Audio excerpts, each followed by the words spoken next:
ang sa pag-iibon, katulad niyan, nag-acquire ako ng mga gandang bloodline. Opo.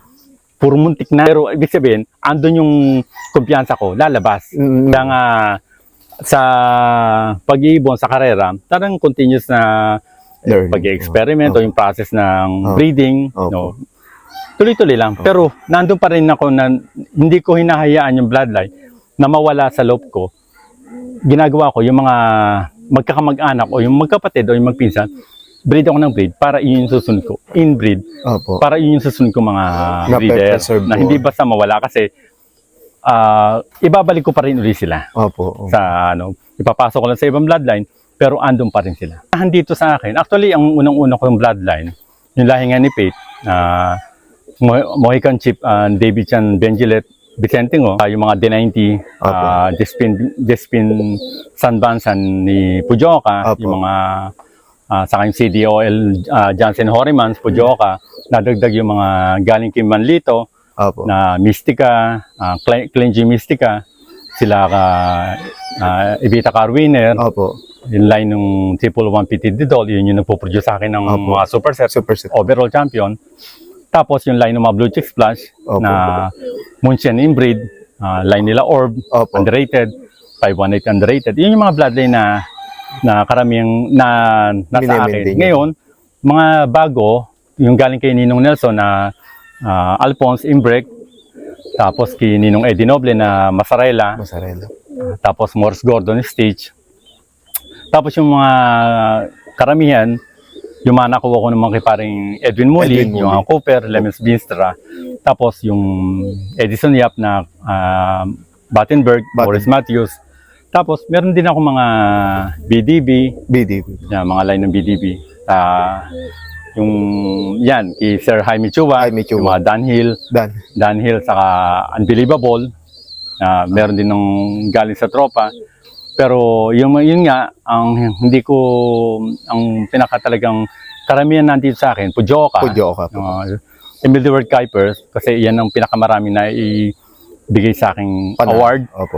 Yung mga tapos yung mga pandulo ko, mga Pujoka. Yung mga North and South, mga Pujoka. Ang masili naman kasi sa akin, sa Puji, it's Puji, yung ginagamit ko minsan. Minsan, cross doon sa ibon din naman lito. Maganda naging performance. Ngayon, yung mga masili, kinocross ka naman yung sa David Chan. Doon nagiging maganda performance. Matagal na rin naman, kaya biro mo, nagsimula ako sa racing is 2001. Hanggang 25 ngayon. years. Actually, yung mga bloodline nung na-acquire ko noong 2001 hanggang ngayon, meron pa. Kasi doon sa pinag-sharean ko, nananalo naman.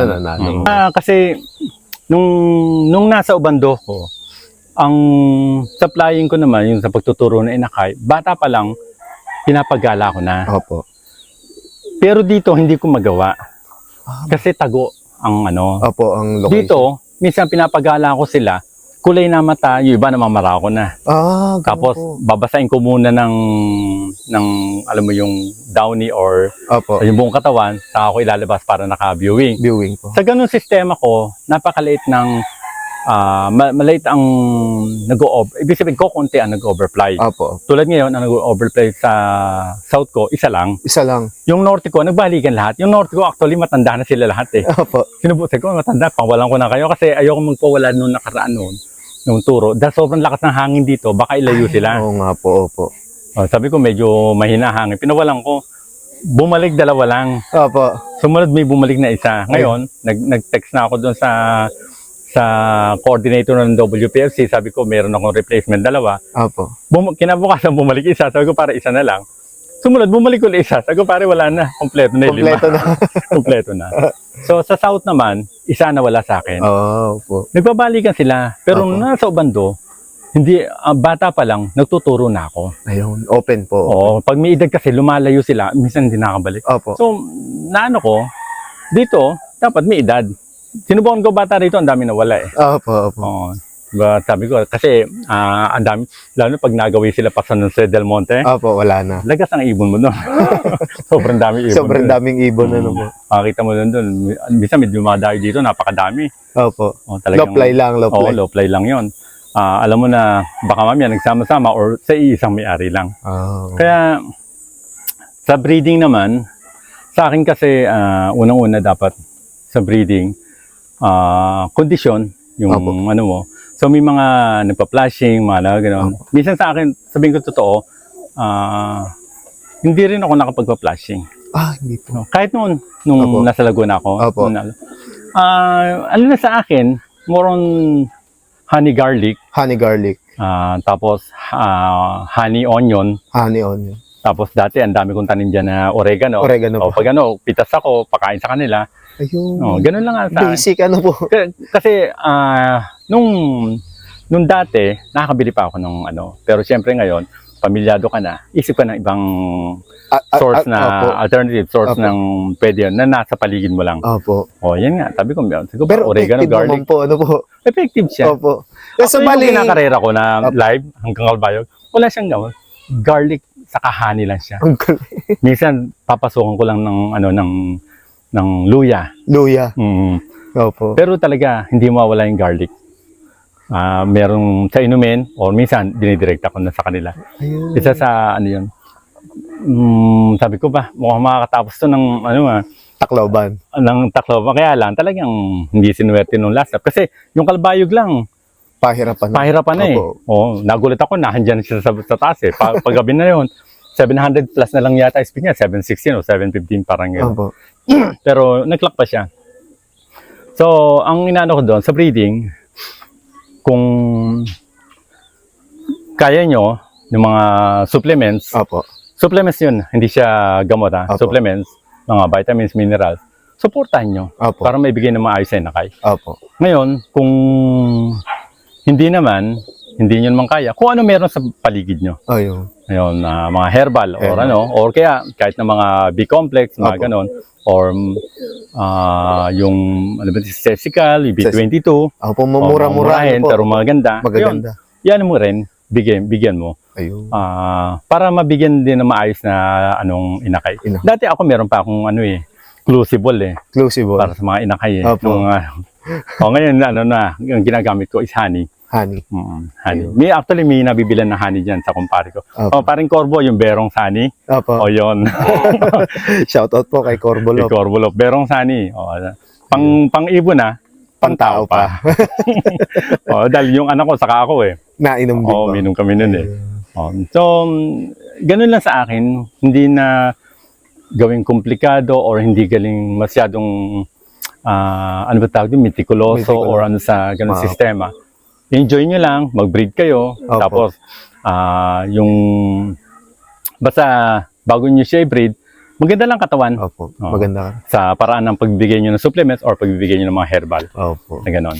So kung anong kaya nyo, i-enjoy nyo lang, dahil hindi kasi ang time na sige, kahit paano makapahit pa unti-unti. Pero ang importante doon, na-enjoy nyo yung laro.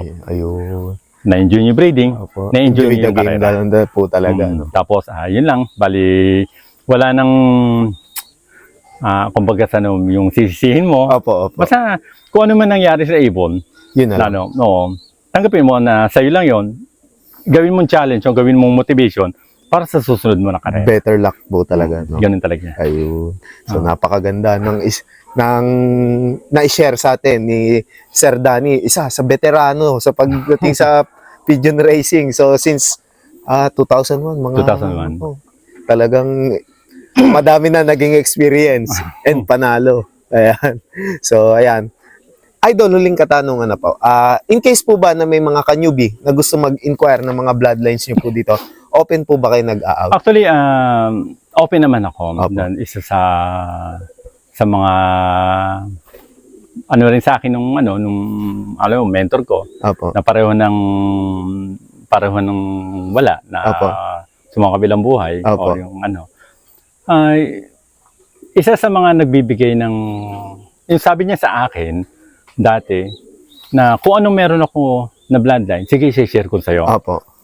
At kung merong gustong kumuha sa'yo, i-share mo rin. At kung anong sistema bigay ko sa'yo, ganun din gawin sistema bigay sa kanila.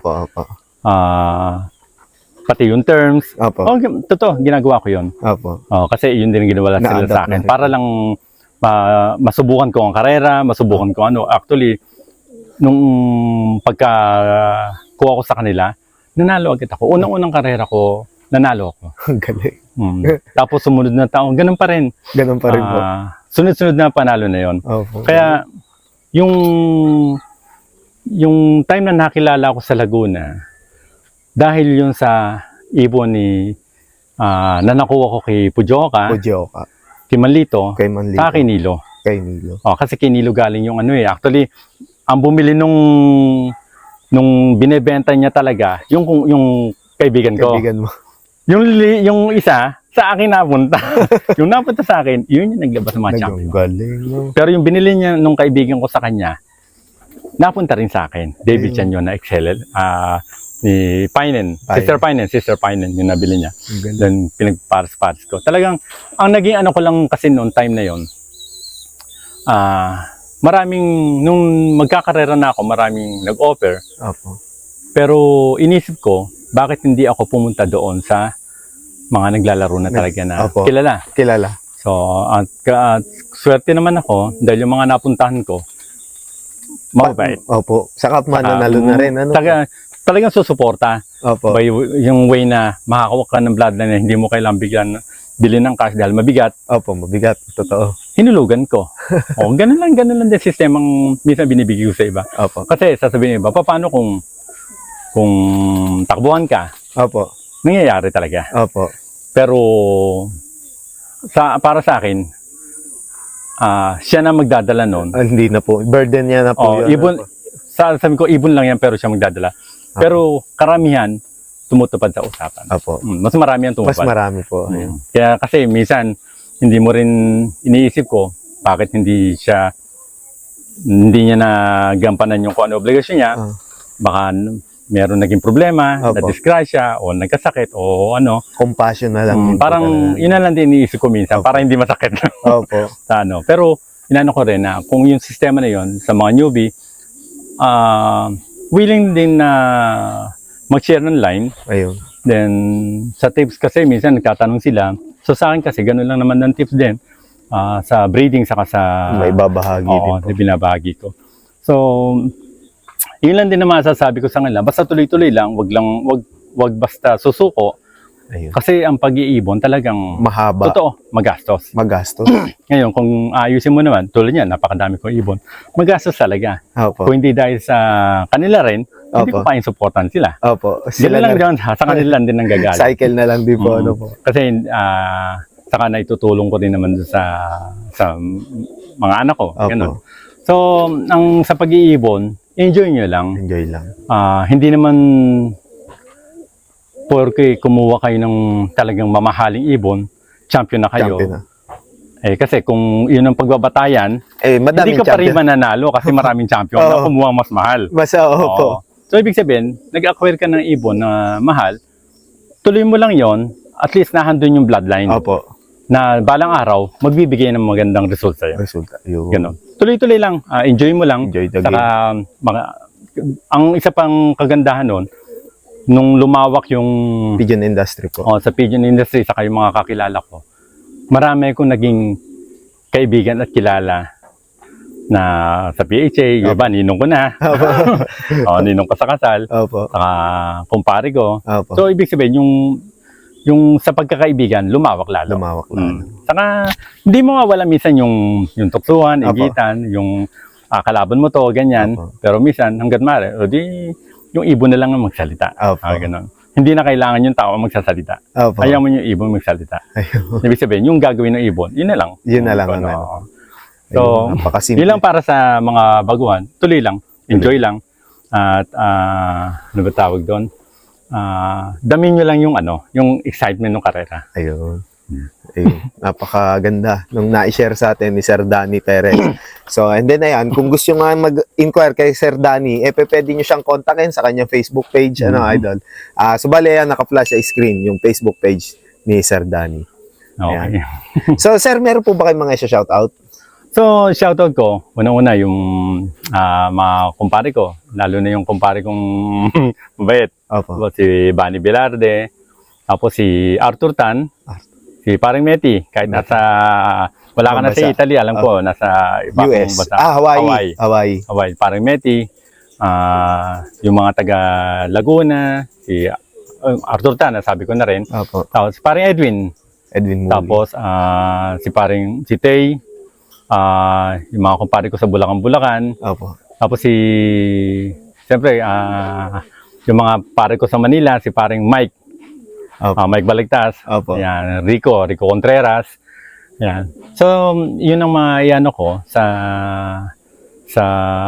yun, shoutout sa kanila. Then, sana maging maganda yung result ng mga karera nyo sa darating. Lalo paring Bani, sa OLR mo. Yun. Shoutout po sa inyo mga idol. Ayan. So, ayan. Sa mga gusto mag-inquire, ulit ko, PM lang kay Sir Danny Perez. So, bale ayan. Idol, maraming salamat po sa pagtanggap niyo sa akin dito. Sa pagbisita mo rito. And then, ayan, sa susunod pa, sana magtuloy-tuloy po ang inyong pagpapanalo ng Salamat. And then, hopefully, makabalik po tayo and then, ma-vlog ulit po si Sir Danny Perez. Then, ayan, kung bago pa nga lang kayo sa aming YouTube channel, mag-like, comment, share, and subscribe na kayo. Antayin niyo ako pagpunta ng Laguna. Ayun, o nga pala, babalik ng Laguna si Sir Danny sa Magdalena. Ayan. So, antayin natin ang pagbabalik ng isang veteran champion. Kailan naman malayo, pero malamig. Saka si paring ano nga pala, Benji Malabanan. Si Sir Benji. Si paring Benji, si paring Riz, ang daan ako, baka sumamalaw sa akin ito. Si paring Gido. Si paring... dahil pag pupunta akong Kalamba, yun, sa kanila ako diretso po. Kailan paring Benji Malabanan. Ayun, Benji Malasalawa. Maligayang pagbabalik sa pag-iibon, pare. Ayun. Shoutout po kay Sir Benji. Ayan. Then, ayan. Kung bago pa nga lang kayo sa aming YouTube channel, mag-like, comment, share, and subscribe na kayo. Hit nyo na rin yung notification bell button para lagi kayo ma-update sa mga bagong video naming ilalabas. Maraming salamat mga kalapatids. See you next video. Paalam.